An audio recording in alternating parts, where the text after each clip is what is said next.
Hello দর্শক, আমরা আছি আজকে বুদাপেস্টের ফিশার্সম্যান ব্যাশন একটা টুরিস্ট প্লেস।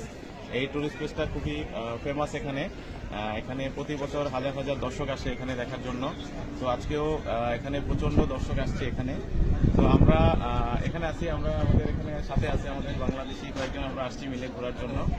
তো এই পাশটাতে আছে হচ্ছে বুদাপেস্ট পার্লামেন্ট হাউস, অ্যান্ড এই পাশটা হচ্ছে fashion house. So I think বুদাপেস্টের ওই পাশটা আর এই পাশটা নদীর মাঝখান দিয়ে খুব সুন্দর একটা জায়গা, খুব সুন্দর একটা টুরিস্ট প্লেস। সো আশা করি এই জায়গাটা সত্যি, যদিও আজকে একটু গ্লোমি ওয়েদার, সত্যি খুব অসাধারণ একটা প্লেস। সো আমরা আসলে ইউরোপের এই টুরিস্ট প্লেসগুলো দেখে খুবই মুগ্ধ হচ্ছি। সো বুদাপেস্টের ফিশারম্যান ব্যাশন টুরিস্ট প্লেস থেকে সবাইকে অসংখ্য ধন্যবাদ। আবারও দেখা হবে। Bye bye.